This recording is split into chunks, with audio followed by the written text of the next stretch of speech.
Good evening children. बच्चों, आज तुम लोगों को क्लास 10 का एक बेहद ही इंटरेस्टिंग, बेहद ही महत्वपूर्ण टॉपिक रिलेटेड टू गॉड का समरी बतलाने जा रहा हूँ। दरअसल इसमें लेंचो नामक एक किसान रहता है, बेहद ही गरीब, लेकिन उसमें ईमानदारी, कर्मठ, जुझारू, मेहनत कश उसके रग रग में भरा हुआ था। लेंचो निचली पहाड़ी के सबसे ऊपरी शिखर पर उसका एक छोटा सा झोपड़ी रहता है, जहां से वो लहलहाती हुई फसल, चारागाह, कलकल की आवाज करती हुई नदियां, झरने वगैरह वगैरह को देख सकता है। लेंचो एक मकई का फसल लगाता है। इस बार लेंचो ने देखा कि जैसा कि जिस तरह से फूल लगे हुए थे फसल में, जो इस बात का संकेत कर रहा था कि इस बार की जो पैदावार बाकी वर्षों का अपेक्षा बेहद ही खास, जबरदस्त और काफी उन्नत रहने वाली है। सिवाय कि थोड़ा बहुत फसल जब पकने की कगार पर आ गई थी, तो थोड़ा बहुत रेंजिंग या यूं कहो फुहार की आवश्यकता थी, जिससे फसल की पैदावार कुछ अच्छा खासा हो सकती थी। लेंचो एक छोटा सा परिवार कह सकते हैं, जिसमें पति पत्नी और उसके 2 बच्चे रहते हैं। बड़ा खुशनुमा परिवार, बड़ा जीवन बेहद ही सरल, बड़ा सुगम और शांतिपूर्ण ढंग से परिवार जी रहे थे, खा रहे थे और प्यार की जिंदगी चल रही थी। लेंचो, जैसा कि मैंने तुम लोगों को बतलाया कि फसल बेहद ही सुंदर उपजने वाली थी, तो उसकी जिस प्रकार से फूल लगी हुई थी, जो इस बात का स्पष्ट संकेत था कि इस वर्ष फसल की पैदावार बहुत अच्छी होगी। थोड़ा बहुत भगवान की यदि मदद हो तो फसल की पैदावार बड़ा जबरदस्त होने वाला था। लेंचो जब सुबह उठा तो उसने देखा कि कुछ बादल के टुकड़े जो है नजर आ रहे हैं, तो बड़ा खुश हुआ और इस बात को अपनी पत्नी से साझा किया कि जैसा कि हम उम्मीद कर रहे हैं, भगवान शायद कुछ वैसा ही हमारे उम्मीद के मुताबिक भगवान यहाँ पे करने जा रही है। ऐसा मन में विश्वास चल ही रहा था। उसकी पत्नी ने भी सहमति सुझाई कि हाँ, यदि भगवान की इच्छा हो तो फसल की पैदावार अच्छी होगी। फिर उसने देखा कि कुछ उत्तर पूर्व की तरफ से जो है बादल के टुकड़े नजर आ रहे हैं।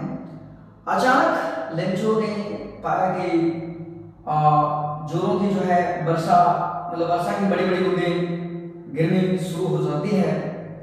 लेंचो बड़ा खुश हुआ कि चलो हमारे मन के मुताबिक बारिश तो हो रही है। बच्चे जो है अपनी खुशी को उजागर करने के लिए बच्चे बाहर जाते हैं, पानी की जो बड़ी बड़ी बूंदें होती है अपने शरीर में लेने का आनंद लेते हैं। कुछ ही क्षण में दिखता है कि जो है ओला गिरना शुरू हो गया।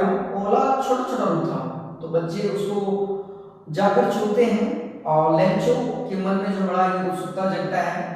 लेंचो उस बारिश से इतना ज्यादा खुशहाल था और जो ओले पड़ रहे थे उससे ज्यादा परेशान नहीं दिखा, बल्कि उसके मन में लगा कि शायद कि ये ओला जो पड़ रही है शायद बहुत जल्द ही यहाँ से खत्म हो जाएगी। लेकिन कहा जाता है ना कि इंसान कुछ सोता है, भगवान कुछ अलग ही करते हैं।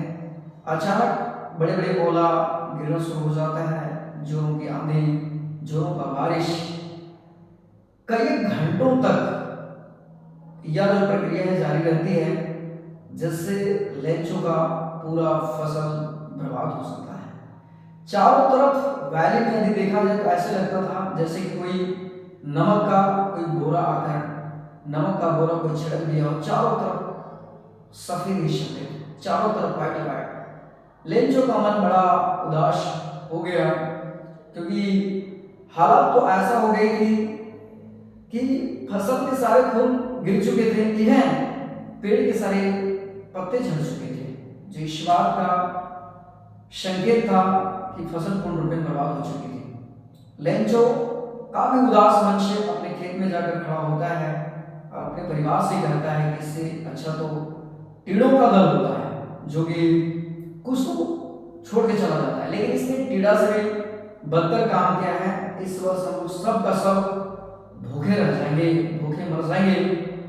फिर भी जो है इस निराशा की घड़ी में जो है भगवान पर उसे भरोसा होता है कि इस दुख की घड़ी में भी कोई मदद कर सकता है तो वो हमारा भगवान है, और भगवान पे काफी उसकी श्रद्धा रखती है। तो उसने अपने परिवार वालों से जो है एक आशा भरी नजरों से कहा कि इस दुख की घड़ी में भी कोई मदद कर सकता है तो भगवान है। फिर क्या था, लेंचो किसानी का काम करने के साथ साथ जो है वह थोड़ा बहुत पढ़ने लिखने के लिए भी जानता था। वह फिर देर किस बात का, वह पोस्ट ऑफिस पहुंचता है। पोस्ट ऑफिस के एम्प्लॉयर से वह एक एनवेलप मांग करता है और उसमें लिखना शुरू करता है, जिसमें वो बतलाता है कि भगवान इस वक्त मैं पूरा बर्बाद हो चुका हूँ, हमारे पास खाने के लिए कुछ भी अनाज नहीं है, हमारा सारा परिवार जो है भूख के चपेट में आ गया है, इस वर्ष हम लोग सारे के सारे भूखे मर जाएंगे। तो इस दुख की घड़ी में जो है एकमात्र सहारा आप ही हैं जो कि आप मुझे मदद कर सकते हैं।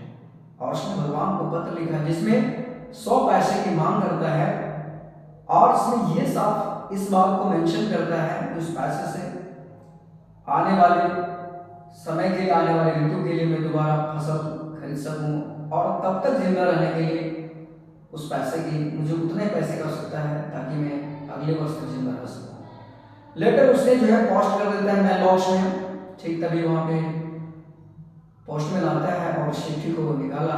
जब उसने देखा कि भगवान का नाम से कोई चिट्ठी लिखा है तो बड़ा गदगद हो गया, बड़ा खुश हो गया, और हंसते हंसते जो है पोस्ट मास्टर के पास जाता है। बोला देखिए सर, इसको पढ़ के देखिए, एक व्यक्ति ने जो है भगवान के नाम पर पत्र लिखा है, क्या उसकी श्रद्धा की आस्था रही होगी। जब पोस्ट मास्टर ने देखा तो वो भी दंग रह गया, ये कौन व्यक्ति हो सकता है जो कि भगवान पर इतना भरोसा किया, भगवान के नाम पर पत्र लिखा है। लेकिन वो तुरंत सीरियस हो जाता है, गंभीर हो जाता है कि काश इस व्यक्ति ने जितनी आस्था भगवान के प्रति रखा है, श्रद्धा जो देखने को मिलती, काश वो श्रद्धा मेरा भी भगवान के प्रति होता है। पोस्ट मास्टर को लगा कि शायद कि कुछ दुआ, आशीर्वाद, ब्लेसिंग्स वो मांगता होगा, लेकिन उसने जब पढ़ के देखा तो उसमें दुआ, ब्लेसिंग्स की मांग नहीं की जा रही थी, बल्कि 100 पैसे की मांग की जा रही थी। फिर लेंचो का मन जो है द्रवित उठा, उस गरीब किसान की भावना को देखकर, समझकर उसका दिल जो था द्रवित उठा। फिर उसने अपना सैलरी का कुछ हिस्सा और बाकी कर्मचारियों और बाकी लोगों से पैसा इकट्ठा करके लगभग 70 पैसे उसने इकट्ठा किया, और उस 70 पैसे को क्या करता है, लेंचो के नाम पर जो है, लेंचो के नाम से जो है एनवेलप में डालकर वो पोस्ट कर देता है, और उसमें लिखता है टू लेंचो, और फॉर्म में जो है गॉड डाल देता है, ताकि लेंचो को ये लगे कि ये पत्र जो है कोई आम व्यक्ति के द्वारा नहीं बल्कि भगवान के द्वारा भेजी गई है। कुछ दिन के बाद जो है लेंचो ये जानने के लिए पहुंचता है कि क्या हमारा पत्र आया नहीं है। लेंचो जब पोस्ट ऑफिस जाता है तो उसने देखा कि उसके पत्र तो आ गए हैं। एनवेलप जब फाड़ कर उसने देखा तो बड़ा मन गदगद था, बड़ा ही खुशी था, लेकिन जैसे पैसे को काउंटेड किया बड़ा ही मन दुखित हो गया। बोला कि नहीं, भगवान ऐसा गलती नहीं कर सकता है। ये कर्मचारियों का दल जो है, इन लोग क्या है, ठगों का दल है, मेहमान है। भगवान ने मुझे 100 पैसे जरूर भेजा होगा, लेकिन 30 पैसे इन लोगों ने चुरा लिया। और फिर बड़ा ही उदास मन से उसने फिर एक लेटर लिखता है, और जिसमें 30 पैसे को डिमांड करता है, और उसमें स्पष्ट साफ साफ लिखा हुआ रहता है कि भगवान अगला जो 30 पैसा भेजिएगा, ध्यान रखिएगा, पोस्ट ऑफिस के माध्यम से नहीं, सीधे मेरा घर में ही सीधे जो है मेरे हाथों में पैसे पहुंचने चाहिए। और इस प्रकार से इसकी कहानी की अंत होती है। धन्यवाद।